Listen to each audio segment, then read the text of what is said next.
Bonjour à tous, si vous avez cliqué sur cette vidéo, c'est certainement que vous vous demandez s'il est possible d'apprendre deux langues de façon simultanée.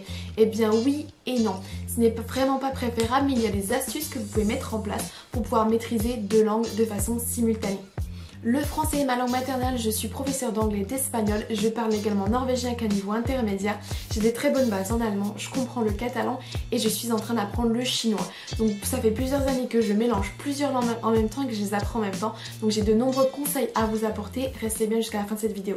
La plupart des bilingues vont vous dire la même chose, il est vraiment préférable de maîtriser complètement une langue avant de passer à la suivante, sans quoi vous allez parler un petit peu plein de langues sans vraiment maîtriser aucune. Quand je vous dis maîtriser complètement, moi je pense honnêtement qu'avec un niveau B1, c'est-à-dire intermédiaire, si vous êtes suffisamment à l'aise pour tenir une conversation, vous pourrez clairement vous mettre à apprendre une nouvelle langue. Si votre niveau est suffisamment bon pour que vous puissiez parler, avoir une conversation, vous n'oublierez pas de la même façon que si vous avez seulement appris les bases.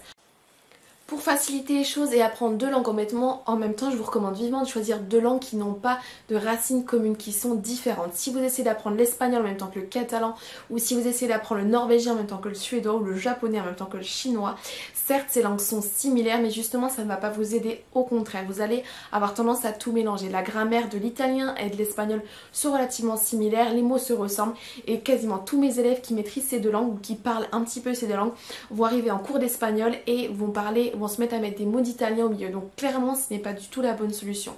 Pour moi, si vous voulez maîtriser des langues qui sont relativement similaires, par exemple l'espagnol et le portugais, il faut attendre d'avoir un niveau relativement élevé dans une de ces deux langues avant de vous lancer dans la deuxième. Et clairement là ce sera plus facile pour vous parce que la grammaire, la syntaxe sera pareille. Mais attendez d'avoir vraiment un très bon niveau dans une de ces deux langues avant de vous lancer dans la suivante, sans quoi vous risquez de tout mélanger. La deuxième astuce est d'avoir des niveaux différents dans ces deux langues. Si vous voulez apprendre par exemple le chinois, vous partez de zéro, vous n'avez aucune base et que vous voulez continuer d'apprendre l'anglais et que vous avez un niveau intermédiaire, ce sera beaucoup plus simple que si vous vous lancez à apprendre deux nouvelles langues en même temps. Donc essayez d'avoir un niveau différent dans deux langues. Donc si par exemple vous partez en voyage en Chine, vous voulez apprendre les bases juste pour vous amuser, pour pouvoir comprendre un petit peu ce qui se passe autour de vous et que vous voulez continuer à apprendre l'anglais parce que clairement c'est ça qui vous servira lors de votre voyage plus que le chinois, clairement allez-y, lancez-vous. L'autre chose que vous pouvez faire, c'est de prendre des langues qui sont complètement opposées. Si vous prenez par exemple le chinois et l'anglais, elles n'ont rien à voir et vous n'avez pas mélangé ces deux langues. La dernière chose que vous pouvez faire, c'est de prendre des langues de niveau de difficulté différentes. Si vous vous lancez dans le coréen et le vietnamien en même temps, clairement vous n'allez jamais avoir assez de temps pour maîtriser les deux, ça va être vraiment très compliqué. Si vous apprenez l'espagnol, parce que vous allez partir faire un voyage, vous partez en Barcelone quelques jours et que vous voulez en même temps maîtriser l'allemand, clairement l'espagnol sera beaucoup plus facile pour vous en étant français que l'allemand et vous allez avoir plus de facilité à progresser dans ces deux langues. Donc essayez de trouver des langues de niveaux différents plutôt que de prendre deux langues vraiment très difficiles de base. Prenons maintenant un exemple pour voir quelles astuces vous pouvez mettre en place pour que votre apprentissage de deux langues en simultané soit un succès. Si vous partez prochainement en voyage d'affaires en Chine et que vous voulez apprendre les bases du chinois et que vous maîtrisez l'anglais, clairement vous remplissez tous les critères. Le chinois et l'anglais sont des langues diamétralement opposées. Aucune similarité entre les deux, la syntaxe, la grammaire sont complètement différentes. La technicité est très différente, le chinois est une langue très complexe alors que l'anglais est relativement simple pour les Européens. Vos niveaux dans ces deux langues sont également très différents, vous maîtrisez plutôt l'anglais, vous êtes relativement bon et à l'aise alors que vous ne connaissez rien au chinois. Les compétences à aborder dans ces deux langues sont complètement différentes. Pour le chinois, vous voulez apprendre les bases, les caractères chinois, vous voulez apprendre la syntaxe basique d'une phrase, vous voulez pouvoir vous dire merci, bonjour, au revoir, être poli au restaurant, à l'hôtel. Vous pouvez donc choisir des ressources adaptées à votre niveau, comme par exemple télécharger l'application Duolingo et l'utiliser. Vous pouvez également acheter des ressources comme les cahiers d'exercices à 6000 pour apprendre les bases des signes chinois. Vous avez un autre cahier d'exercices de chinois comme celui-ci. Vous pouvez également acheter la petite collection guide de conversation en chinois. Voilà, trouvez des ressources qui sont simples pour apprendre seulement les bases. Sachez que si vous apprenez deux langues en même temps, vous n'allez pas progresser au même niveau et vous n'allez pas progresser à la même vitesse clairement. Pour ce qui est de l'anglais, vous devez travailler les compétences orales parce que vous allez devoir vous exprimer lors de votre voyage. Vous voulez donc progresser en compréhension orale et en expression orale. Vous pouvez donc choisir des applications comme BBC English ou alors 6 Minute English qui est un podcast. Vous allez donc vous concentrer sur des ressources orales pour progresser, pour faire progresser votre audition et votre compréhension orale. Vous pouvez également utiliser les conférences TED, c'est une application, un site internet et vous trouverez également ça sur YouTube. Ce sont des conférences en ligne avec souvent les sous-titres en anglais. Vous pouvez également regarder des séries, des films chez vous ou dans l'avion en allant en Chine pour accumuler le plus de langues possible avant votre séjour.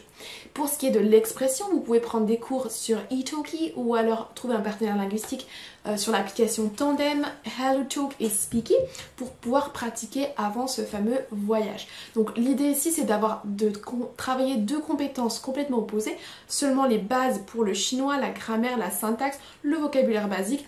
Pour l'anglais, vous avez tout ça, vous le maîtrisez complètement, que ce soit les bases du vocabulaire ou de la grammaire anglaise, vous les maîtrisez. Vous allez travailler les compétences orales.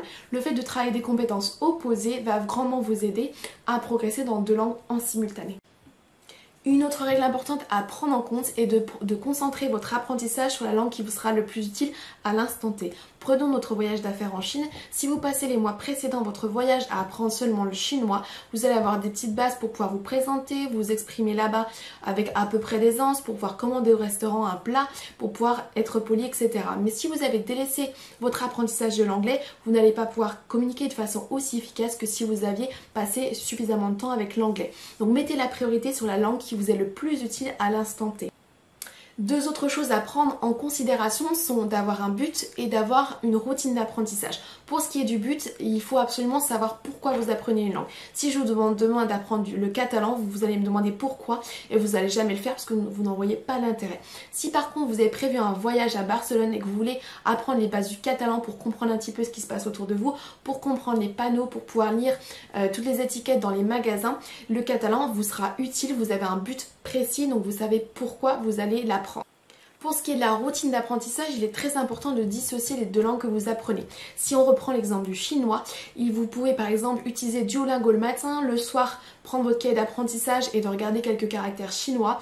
Et pour ce qui est de l'anglais, vous pouvez écouter par exemple un podcast à midi au boulot et le week-end regarder des films et des séries ou regarder des conférences TED pour faire progresser votre niveau. Vous pouvez également prendre un cours ou deux par semaine sur Italki ou une autre application ou alors communiquer avec vos partenaires linguistiques sur Tandem ou une autre application le midi pendant la pause déjeuner.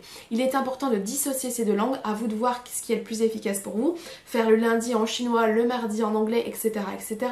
Ou alors de consacrer seulement le matin quelques minutes au chinois et la soirée à l'anglais, mais il est important de dissocier et d'être clair avec vous-même sur quand est-ce que vous allez apprendre quelle langue. Si vous essayez d'apprendre un petit peu de tout au long de la journée, ce sera beaucoup plus compliqué pour vous, pour votre cerveau et ce sera pas forcément tenable sur le long terme.